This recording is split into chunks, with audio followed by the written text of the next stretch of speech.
اینم این وای بابا این دستان که با برو دو تا عکس بریم یه دوتا کار از کار دیگه برو ببینیم چی میشه.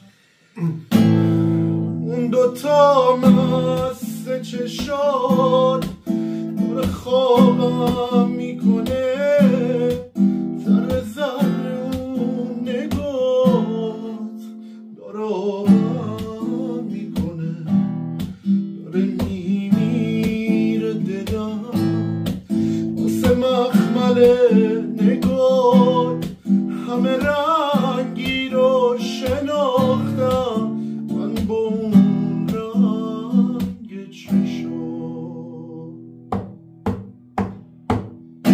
اگه نرفته بودی جاده پر از ترانه، کوچه پر از غزل بود به سوی تو روانه. اگه نرفته بودی گریه منو نمی برد، پرنده پر نمی سود، آینه چین نمی خود. اگه نرفته بودی اگه نرفته بودی